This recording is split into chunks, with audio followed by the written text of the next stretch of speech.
Good morning. Welcome and welcome back, and thanks for being among the hardiest on-time people. So happy to have everybody back here. If this is your first day, welcome to the CalMatters Ideas Festival. If it's your second day, welcome back. I'm Neil Chase. I'm the CEO at CalMatters. We have an incredible day planned out for you today, and we're going to get started with it just here in just a minute. I want to start by thanking the people that make this possible, and that's the people in this room. Right? A lot of folks have these member stickers on. If you don't, we have stickers for you at the front desk. Those of you who are members of CalMatters who support us, it's your donations that not only make this event possible, but make all the journalism we do possible. If you're not a member, we invite you to find out about being a member. It's a lot of fun. We encourage you to do it. There's a QR code in your program. I also want to thank the folks who made this particular event possible. Our premium sponsors, Sutter Health, the James Irvine Foundation, Chan Zuckerberg Initiative, and Marin Clean Energy. You can meet the Marin Clean Energy people right next door in our public square. And the folks who sponsored our first California Broadband Summit yesterday, AT&T, Toronto Wireless, Cal Broadband, and the California Emerging Technology Fund, who made that first day focus on broadband possible. And our additional sponsors, Verizon, Cal Nonprofits, of which we are also a member, San Jose Clean Energy, HealthNet, Yuba Water Agency, who pointed out to me last night, we're going to love seeing some water stuff on the program next year. And they're right. Liberty Hill Foundation, the Canadian Consulate in San Francisco, the Hoff Family Foundation, California Wellness Foundation, California Healthcare Foundation, California Community Foundation, the San Francisco Foundation, Visit Sacramento, they've been so great at helping us pull this off, Ava Community Energy, Silicon Valley Community Energy. And our content partners, Broadband Breakfast, who did the Broadband Summit yesterday, Zocalo Public Square, who did that event yesterday evening with us, and our media partners, Capital Public Radio. Cap Radio has been a great partner here in Sacramento, and KQED in the Bay Area. I will ask you to keep your phones quiet while we do this, and I'm going to introduce our editor, Kristen Go, who's going to talk a little bit about the program, and then we're going to bring up our first speaker. Kristen.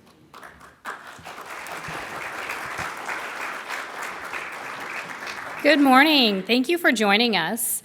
It's a pleasure to bring our journalism that we do at CalMatters in a live forum where we can have further discussions about the biggest issues facing California. So, we're going to tackle that with some really meaty programs today. We've got discussions about training the workforce, the economy, homelessness, the environment, just a few small things. And then we also have some great keynote speakers. We have Javier Becerra, we have Mike Madrid, we have Julian Castro, we have Leon Panetta in conversation with Doug Ose. So this is a great day. This is a great opportunity to learn more about the issues, to talk to the people who are on stage and talk to one another.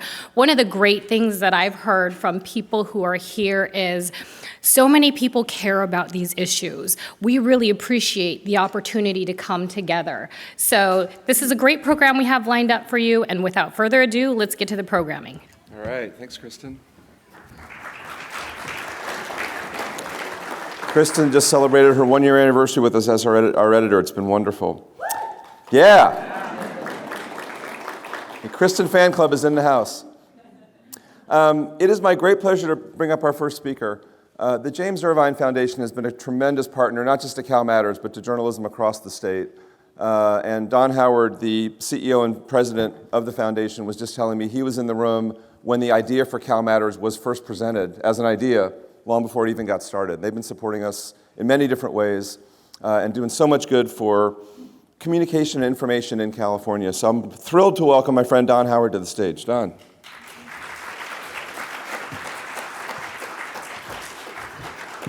Good morning, folks. How's everybody doing? Did you get your coffee? I know I did. So I'm Don Howard. I have the privilege of leading the James Irvine Foundation. Neil stole my story, which is I remember the first day I saw a business plan for CalMatters. And I remember thinking, well, there's a bold idea, but a little different than what you were seeing in the print journalism at the time. And who would have thought these few years later, CalMatters would have become the trusted source of reliable, objective information for all of us who are in positions to vote, to make decisions on how resources are allocated, and to do leadership in our community. So I want to congratulate CalMatters and the whole team, which has grown so much over time, for having come of age and having become such a critical part of the state's infrastructure. I do a quick poll in the room, just so I kind of know who the audience is, and we all know. Who here is from the public sector? few in the back. Who here is from the private sector? Oh, that's great. A lot of business folks in the room. Who's here from the nonprofit and social sector? Wow, also. And then media. There we go. Nice. And who here is from the James Irvine Foundation? Thanks to all of you. I want to give a special shout out to our public servants who are in the room. My mom was a public servant for 40 years. I learned about issues of leadership, civic pride, community development in particular at our kitchen table over meals. And I also know how vital and critical the leadership of public servants is in our state, in our communities, and how often underappreciated our public servants are. These are really tough jobs. You're under a lot of scrutiny, and frankly, you don't get paid enough. So I want to say thank you especially to all the public servants in the room. So for those who don't know Irvine, we're a private grant-making foundation, independent of any company or family. Those last two bits are important. We have the unique opportunity as private individuals and leaders to allocate public benefit resources on behalf of the public, and we take that very seriously, and we hold ourselves to high account.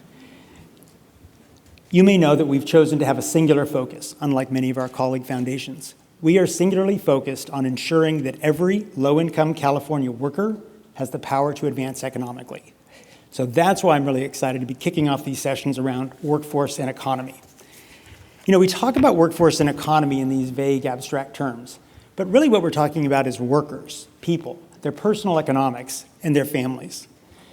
You know, it's people who drive our economy, and the future of California really depends on having a healthy, strong, and well-paid workforce.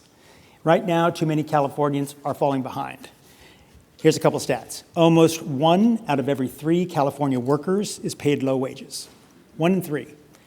Most low-income workers are adults, not teenagers, and almost half of those low-income workers have some college education. You take those low wages and you combine them with the high cost of living in California, and it's taken a huge toll on working Californians.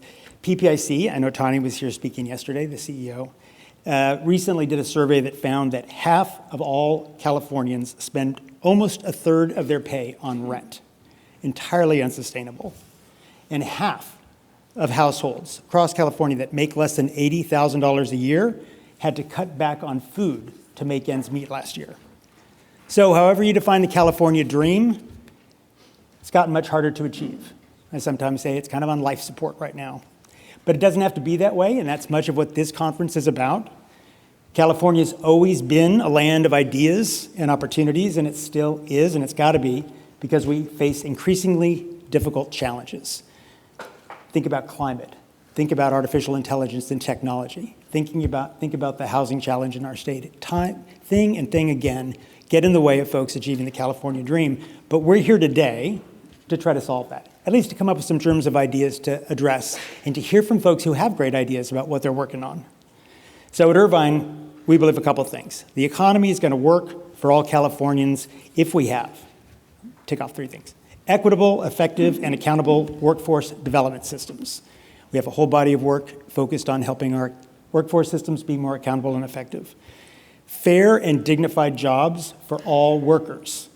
Likewise, we're investing in a lot of organizations that are working to support power building for workers and make sure they get what they're due and have better dignified working conditions. And we believe workers need to have power to influence the decisions and policies that affect their lives. And that's why we support coalitions across sectors to try to improve California's safety net and to give voters, the low-income workers in their communities, engagement so that they can be at the table with their voices being heard as decisions are made. So we invest in organizations, partnerships, new ideas from across the state to work to a California where all low-income workers can advance economically. That's why we've been a long-term supporter of CalMatters right from day one. And that's why I'm grateful for today's festival and for all of you who are in the room. I'm looking forward to the conversations, particularly these coming conversations on workforce and the economy, because I'm eager to hear all the best ideas in the state for how we can improve opportunities for low-income workers, as I said, to have the power to advance economically. So thank you all for being here, and I'm going to hand it back to Neil.